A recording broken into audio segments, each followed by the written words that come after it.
Hi friends, I am so excited to share this story with you today. It is one of my personal favorites. We read it all the time at school because of what it talks about. It is called Be Brave Little Penguin. It's written by Giles Andre. It's illustrated by Guy Parker Reese. Remember, we always talk about what an illustrator does. That's the person that draws all the pictures, and the author is the person who writes the story. This story is one of my favorite because it talks about being brave. Do you know what it means to be brave? Can you be brave and still be afraid? Let's read the story and then we'll talk about it afterwards.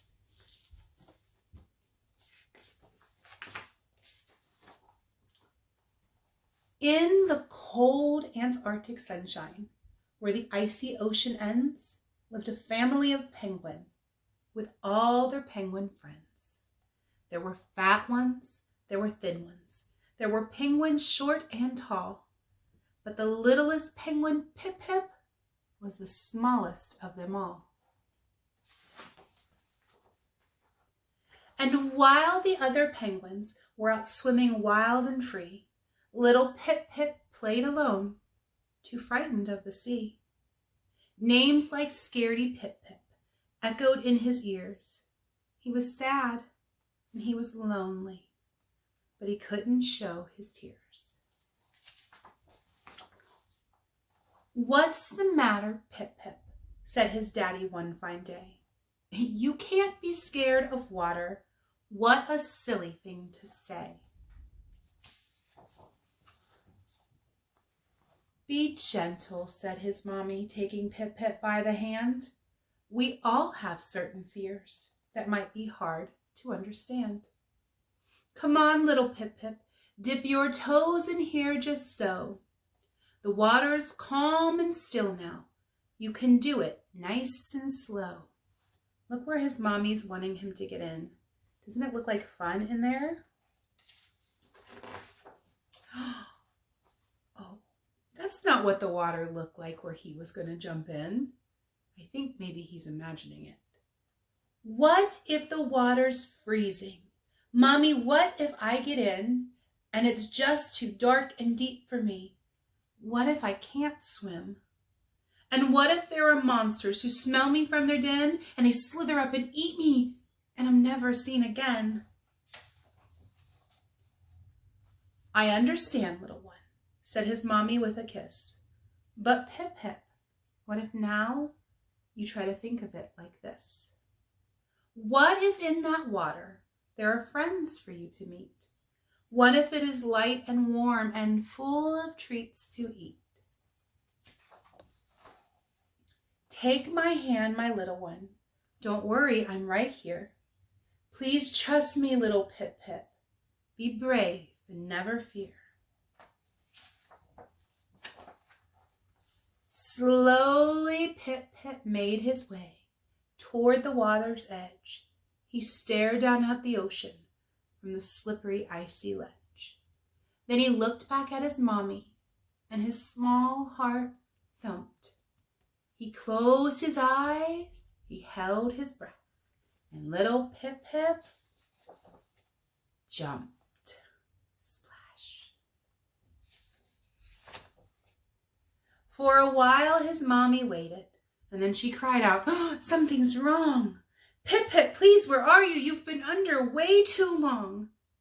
So she leaped into the ocean, diving deep into the blue. Then suddenly from nowhere came a little voice she knew. "Mommy, Mommy, over here. Hey, Mommy, look at me. Hey, Mommy, I am swimming. Mommy, I'm swimming. Can you see?" She turned and spinning circles through the water bright and clean, swam Pip Pip with the biggest smile the world had ever seen. And as she watched her little one right there before her eyes, he burst up through the surface and he soared into the skies.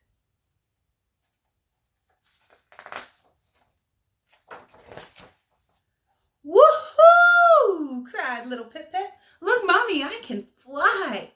It's really not that tricky. You should try it, Mommy, try." "Oh, Pip Pip," laughed his mommy as she watched him with a grin. "I don't know about flying, but oh my, you've learned to swim."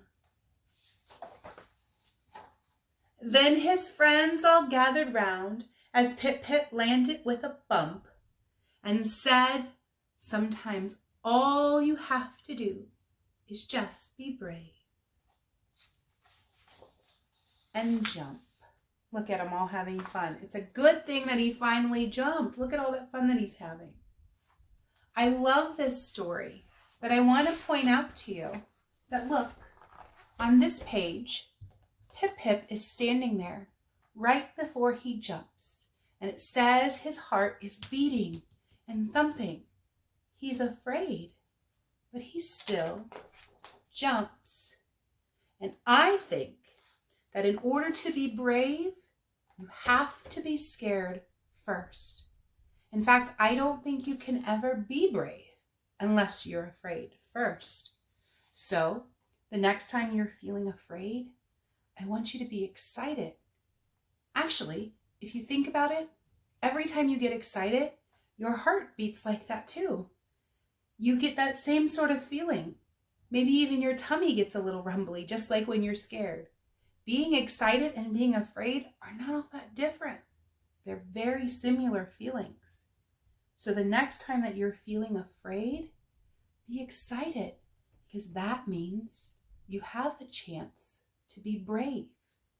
So in order to be brave, you have to be scared and do it anyway. And that's what makes you brave. Not being afraid, not never being scared, but being afraid and doing it anyway, just like Pip-Pip. I hope you enjoyed our story today. See you all later. Bye.